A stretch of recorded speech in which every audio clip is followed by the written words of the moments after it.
Nung tinawag niya ako, kagigising ko lang. Meron siyang dalawang babaeng kausap na pinapaliwanag sa akin yung burial plan kasama ang lupa. Corner lot yung inaalok sa amin na pwede daw gawing museo, na sinasabi pang transferable naman daw. And if ever daw na mamatay agad nang hindi pa natatapos ang hulog, automatic pwede nang i-claim. Sa galit ko, nasigawan ko yung partner ko. Nakakaputang ina ka naman, katiri ka ng araw, yan ang iaalok mo sa akin. Malaki ang agwat ng edad namin ng partner ko. 16 pa lang ako nung maging kami at siya noon ay 32. Nagkahiwalay sila ng asawa niya and yes, kasal sila. Magkatapat lang kami noon ng apartment at meron akong ka-live-in that time na boyfriend ko noon ng halos 8 months. At ang asawa naman niya noon ay nag-a-abroad. Hanggang sa nagkahiwalay nga sila at naging kami. Na hanggang ngayon ay hindi naman kami magkaroon ng anak. Yung anak niya sa una ay sa amin nakapisan at ako na rin halos ang nagpalaki. Na ngayon nga ay 7 taon na kaming magka-live-in. Palagi namin pinag-aawayan ng partner ko ang pagkuha ng bahay sa Pag-ibig.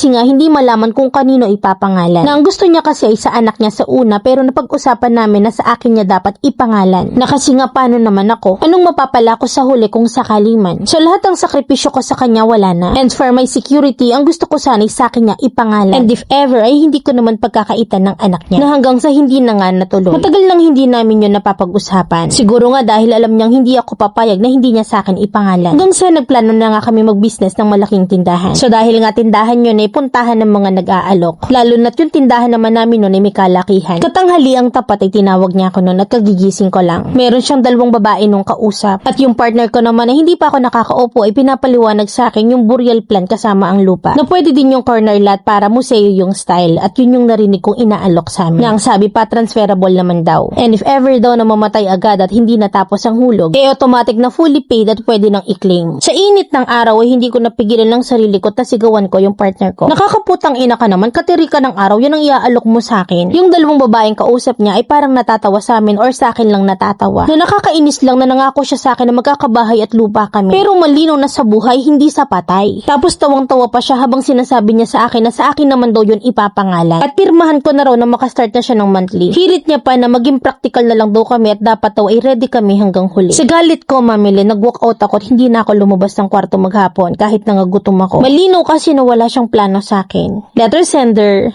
Dina.